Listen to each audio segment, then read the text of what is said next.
ও মানুষ, কেমন করে ঘুমাও তুমি ফজর করে কাজা? এমন তো হতে পারে জোহরে জানাজা তোমার, এমন তো হতে পারে জোহরে জানাজা। ঠিক কিনা? মুসলিম হয় না জন্ম নিলেই মুসলমানের ঘরে, কাফের মুমিন তফাত চায় সলাতের উপরে, মুমিন সলাতের উপরে। মুসলিম হয় না জন্ম নিলে মুসলমানের ঘরে, কাফের মুমিন তফাত চায় সালাতের উপরে, মানুষ সালাতের উপরে। এ জীবনে সালাত যেন, এ জীবনে সালাত যেন হয় না কবু কাজা। এমন তো হতে পারে জোহরে জানাজা, এমন তো হতে পারে জোহরে জানাজা। কেমন করে ঘুমাও তুমি, কেমন করে ঘুমাও তুমি ফজর করে কাজা? এমন তো হতে পারে জোহরে জানাজা তোমার, এমন তো হতে পারে জোহরে জানাজা। আলহামদুলিল্লাহ, মহান আল্লাহ পাকের দরবারে শুকর আর সুজুদ যে আল্লাহ জাল্লা শানুহু আমাকে আপনাকে পবিত্র জুমা বারে জুমার নামাজ আদায়ের লক্ষ্যে আল্লাহ রাব্বুল আলামিন সর্বাগ্যে তার পবিত্র ঘরে আসবার বসবার হাজরা দেওয়ার মতন তৌফিক দান করলেন। সেই জন্য সেই মহান মনিবের দরবারে কৃতজ্ঞতা আদায় করছি আলহামদুলিল্লাহ। লক্ষ কোটি দরুদ সালাম বিশ্বমানবতার মুক্তিদূত, বিশ্বমানবতার মুক্তি দিশারি সাইয়্যিদুল আম্বিয়া আশরাফুল আম্বিয়া আমার আপনার পয়গম্বর সকলেই পড়ছি সাল্লাল্লাহু আলাইহি ওয়াসাল্লাম। বরকতের নিয়তে আল্লাহ রাব্বুল আলামিনের কুরআন কারীম থেকে একখানা হাদিস তেলাওয়াত করে দিন। বরকতের নিয়তে আল্লাহ রাব্বুল আলামিনের কুরআন কারীম থেকে প্রসিদ্ধ একখানা আয়াতে কারিমা তেলাওয়াত করেছি এবং রাসূল কারীম সাল্লাল্লাহু আলাইহি ওয়াসাল্লামের অসংখ্য অগণিত হাদিসের মধ্য হতে একখানা হাদিস পাঠ করেছি। আল্লাহ রাব্বুল আলামিনের তৌফিক শামিল হাল হলে কিছু কথা আলোচনায় প্রয়াস চালাবো ইনশাআল্লাহ। আল্লাহ রাব্বুল আলামিন বললেন, ইন্নাস সালাতা তানহা আনিল ফাহশাই ওয়াল মুনকার। সাধারণ তরজমা হলো ইন্নাস সালাতা, নিশ্চয়ই নামাজ, তানহা আনিল ফাহশাই ওয়াল মুনকার, ফাহশা এবং মুনকার এ জাতীয় গুনাহ থেকে বিরত রাখে। ফাহশা কি জিনিস? ফাহশা এমন গুনাহকে বলা হয় যেই গুনাহ করার পর বা করার দ্বারা এটা কোনো দলিল লাগে না যে এটা গুনাহ হলো কি না গুনাহ হলো না।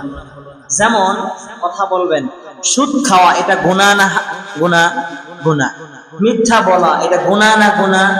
গীবত করা এটা গুনাহ না গুনাহ?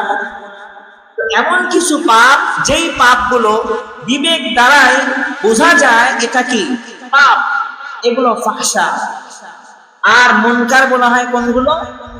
মুনকার বলা হয় যেই গুনাহ আমি আপনি করি কিন্তু সাধারণভাবে এটা বুঝতে পারি না এটা গুনাহ করলাম কিনা। তো নামাজ এমন একটি ইবাদত, এই নামাজ আমাকে আপনাকে এই ফাহশা এবং মুনকার তথা যেগুলো আমার আপনার বিবেকে ধরে আর ধরে না সর্বজাতীয় গুনাহ থেকে আল্লাহ রাব্বুল আলামিন এই নামাজের মাধ্যমে, এই নামাজ আমাকে আপনাকে কি রাখে? বিরত রাখবে। কিন্তু বিষয় হলো আমরা তো নামাজও পড়ি চুরিও করি, মিথ্যাও বলি, গীবতও করি। কথা বলেন। এক জায়গায় আল্লাহ বললেন, ইন্নাস সালাতা তানহা আনিল ফাহশাই ওয়াল মুনকার। আল্লাহ রাব্বুল আলামিন জানায় দিলেন, ইন্নাস সালাতা তানহা আনিল ফাহশাই ওয়াল মুনকার, নিশ্চয়ই নামাজ ফাহশা এবং মুনকার এই জাতীয় গুনাহ থেকে আমাকে আপনাকে হেফাজত করবে, বিরত রাখবে। অন্যত্র আল্লাহ রাব্বুল আলামিন প্রসিদ্ধ সূরা সূরাতুল মাউন আল্লাহ রাব্বুল আলামিন জানায় দেন, ফাওয়াইলুল লিল মুসাল্লিন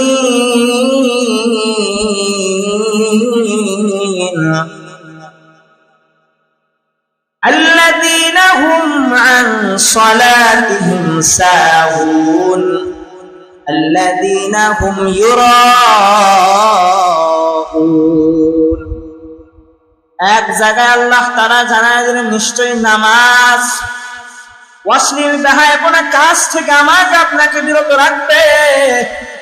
আবার সূরাতুল নাউনের মধ্যে আল্লাহ রাব্বুল আলামিন নামাজীদের জন্য একটি সংবাদ জানায় দিলেন, ফাওয়াইলুল লিল মুসাল্লিন, ওই মুসল্লিদের জন্য ওয়াইল নামক জাহান্নাম, ওয়াইল নামক দোজখ।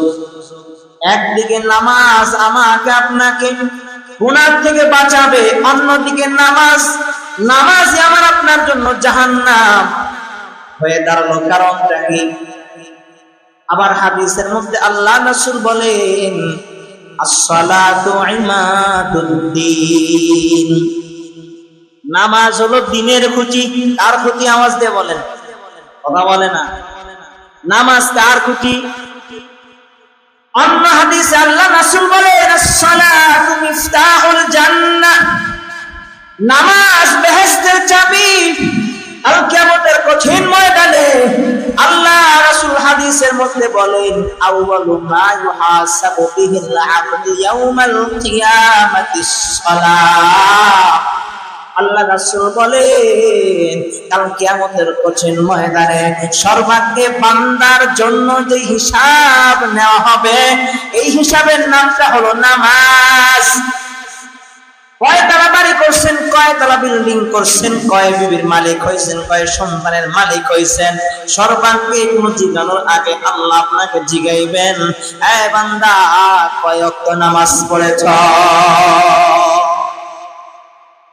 হাদিসের মধ্যে আল্লাহ রাসূল বললেন, as-salatu imaduddin, নামাজ হলো দ্বীনের খুঁটি।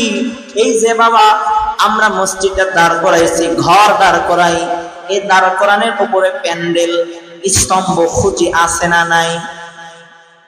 যদি ওই ঘরের স্তম্ভ বা খুঁটি বা পিলারটা দুর্বল হয়, দুর্বল হওয়ার দরুন মাঝে মাঝে এমন ঝড় ঝাপটা আসবে, যার দরুন আমার আপনার ঘর কিন্তু নড়বড় হওয়ার কারণে পড়ে যাবে।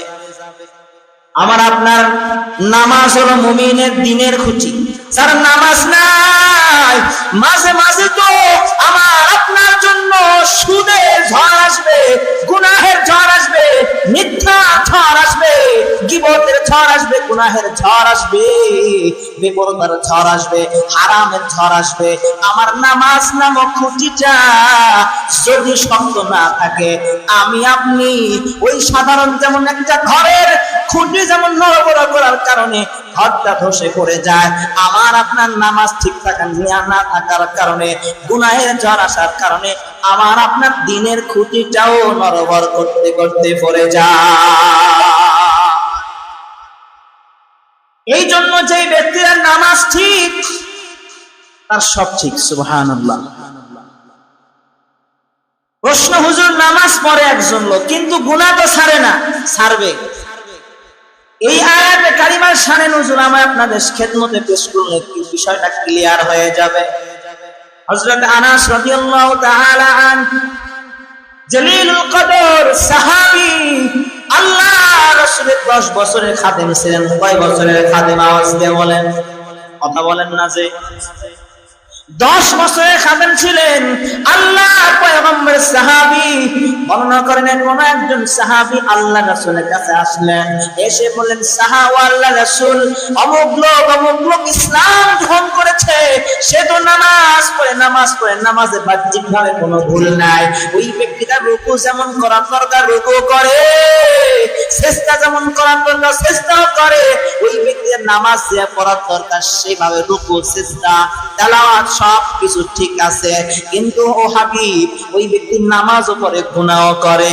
আল্লাহ রাসূল সরল মনে জবাব দিলেন, কারণ আমার নবী এমন নবী রে, আমার নবী রুহানি ডাক্তার বিশ্ব নবী মুহাম্মদুর রাসূলুল্লাহ সাল্লাল্লাহু আলাইহি সাল্লাম বললেন না যে কিবটাদের মধ্যে কিছু কিবটা আছে আল্লাহ রাসূলের নাম নেওয়া হলে সাল্লাল্লাহু আলাইহি সাল্লাম পড়ে না, কথা বলেন না। কিছু কাঞ্জুস আছে রাসূলের নাম বলা হবে কিন্তু সাল্লাল্লাহু আলাইহি সাল্লাম বলবে না, ও মনে করবে আমি একজন হলাম রে, কথা কর ঠিক কিনা। যাহোক আল্লাহ রাসূলকে বললেন, নবী গো ওই ব্যক্তি নামাজ পড়ে কিন্তু নামাজের মধ্যে বাহ্যিকভাবে কোনো ভুল নাই, কিন্তু ওই ব্যক্তি গুনাহ তো করে।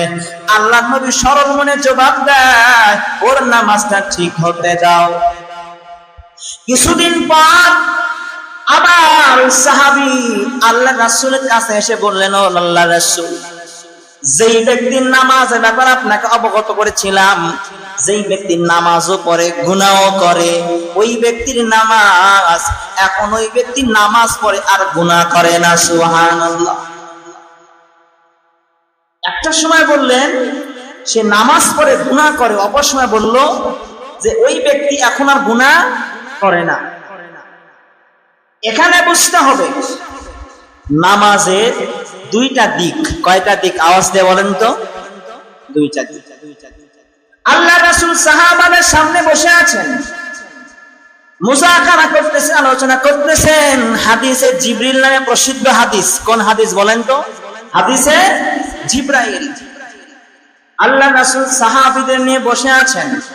এমন সময় একজন আগন্তুক আসলো, এসে আল্লাহর হাবিব সাল্লাল্লাহু আলাইহি সাল্লামের পুরুর সামনে, হাঁটুর সামনে বরাবর বসে গেলেন অথবা পুরুর উপর হাত রাখলেন।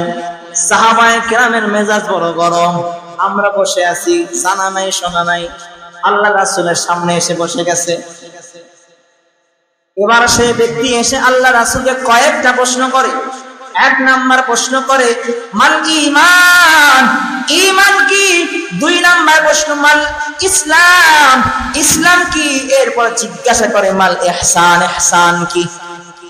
কয়েকটা প্রশ্ন করে, এর মধ্যে একটা প্রশ্ন মাল ইহসান। ও আল্লাহ রাসূল, ইহসান কি?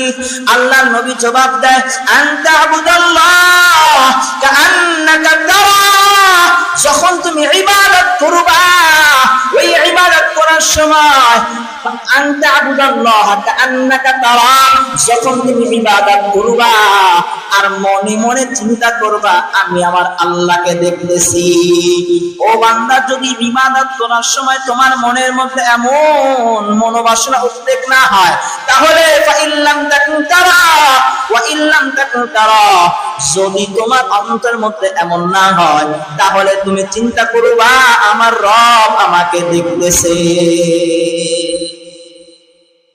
এমন ভাবে ইবাদত করো যে আমি আল্লাহকে দেখতেছি, অথবা আল্লাহ তাআলা আমাকে দেখতেছেন। এখন আমি আপনি তো ইবাদত করি, আল্লাহকে তো দেখি না, আর এই চক্ষু দ্বারা তো আল্লাহকে দেখা যায় না। আল্লাহ রাব্বুল আলামিন জানায় দেন, ফাআইনামা তুওয়াল্লু ফাসাম্মা ওয়াজহুল্লাহ।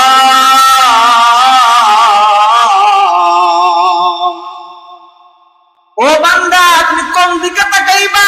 ডানে তাকাইবা, আল্লাহকে দেখতে পাইবা, বাম দিকে তাকাইবা, আল্লাহকে দেখতে পাইবা, সামনে তাকাইবা, পেছনে তাকাইবা, আল্লাহকে দেখতে পাইবা।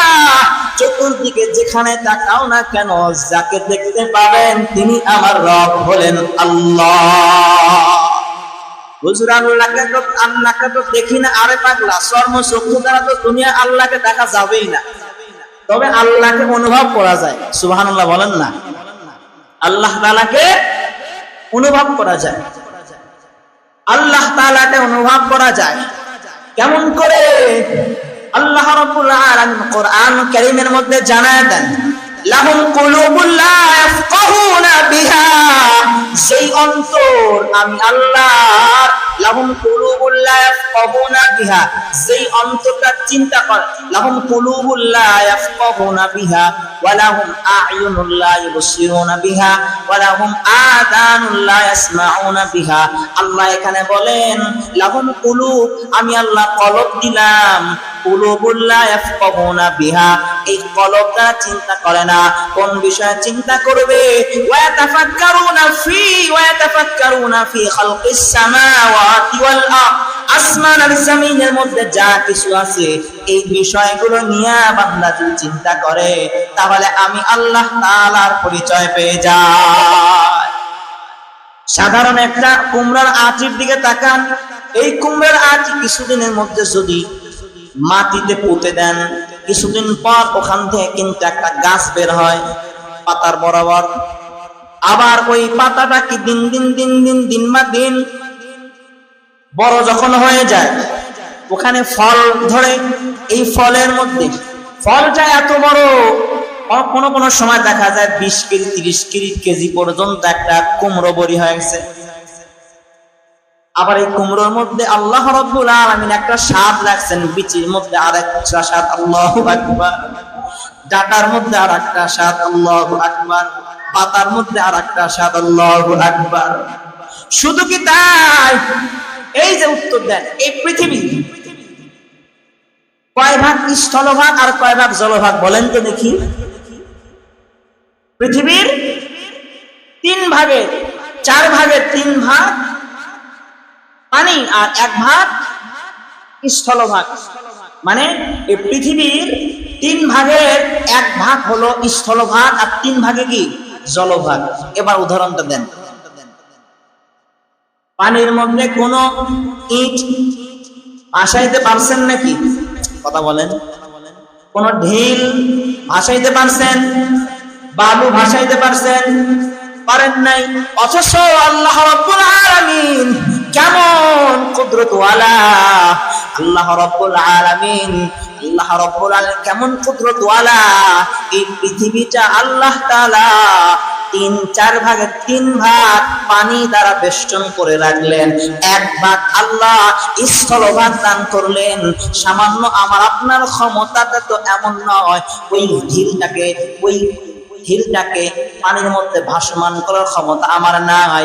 অথচ আমার আল্লাহ এমন দয়ালু এবং কুদরতওয়ালা, এই পৃথিবীটাকে 3 ভাগ পানির উপর ভাসমান করে রাখছে।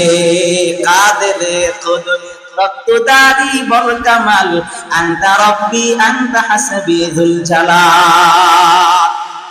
আল্লাহকে তো দেখতে পাইবা না, তবে আল্লাহকে অনুভব করতে পারবা।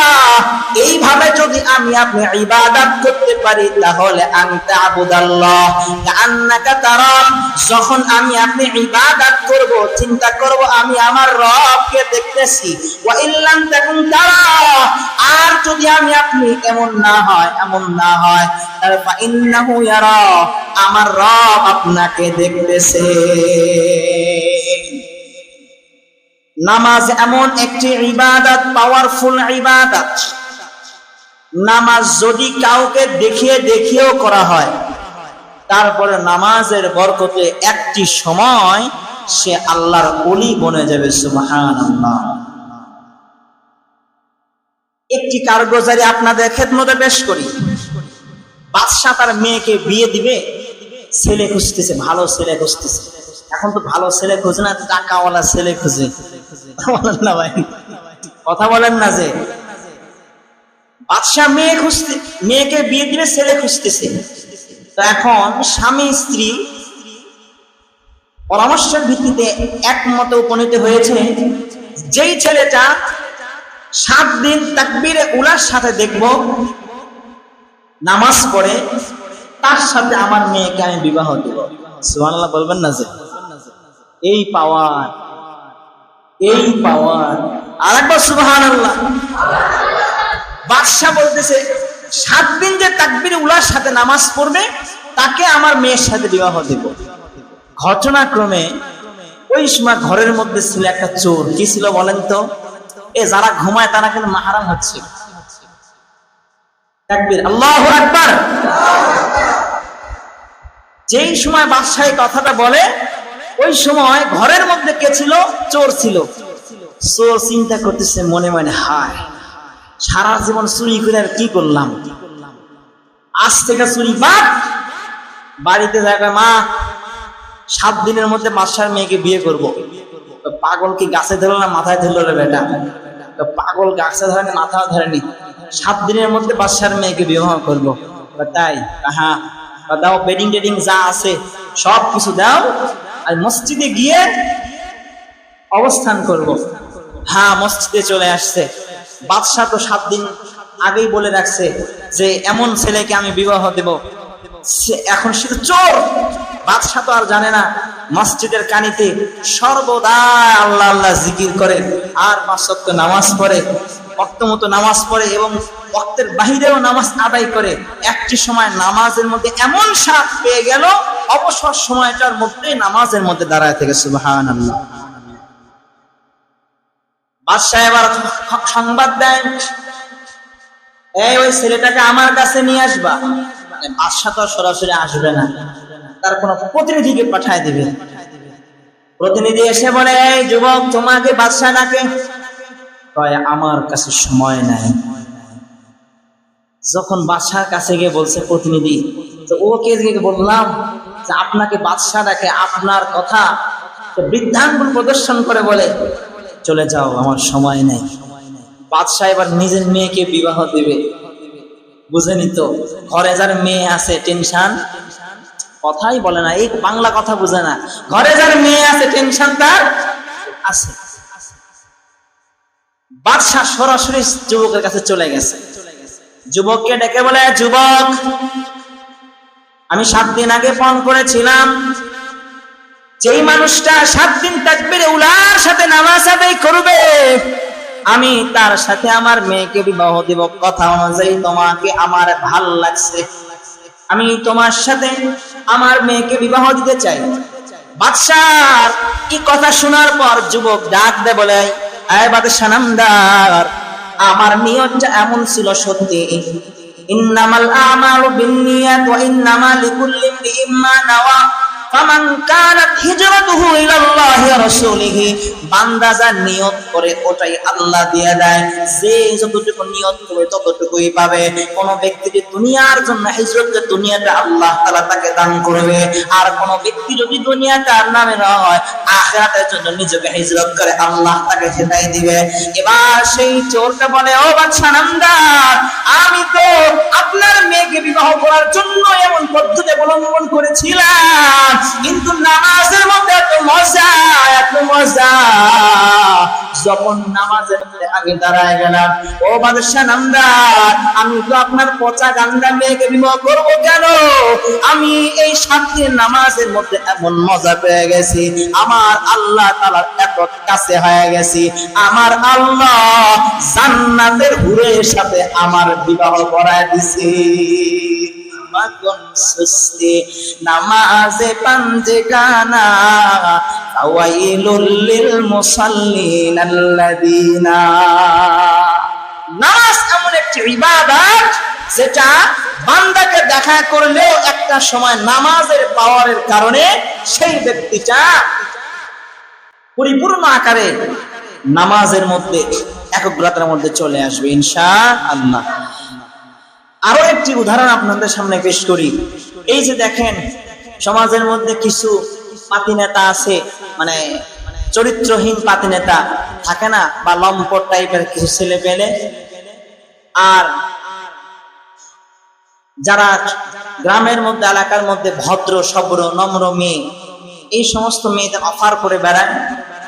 ঘটনাক্রমে এলাকায় যুবকরা হুজুরের বউকে ভাল লাগছে, তাই বিধায় তাকে কুপ্রস্তাব দিয়ে বসেছে।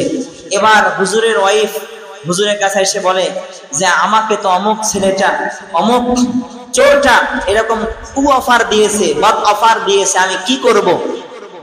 হুজুর বলে, শোনো, তোমাকে যেহেতু অফার দিয়েই বসেছে, এখন তুমিও যদি রাগান্বিত স্বরে বলো, তাহলে তার তো দুই দিকে আগুন লেগে যাবে। তাহলে তুমি কি করবা? এখন ওকে ডাক দিবা, ডেকে বলবা, ঠিক আছে, তুমি যদি 40 দিন তাকবীরে উলার সাথে নামাজ আদায় করতে পারো, তাহলে তোমার মনোবাসনা আমি পূরণ করব।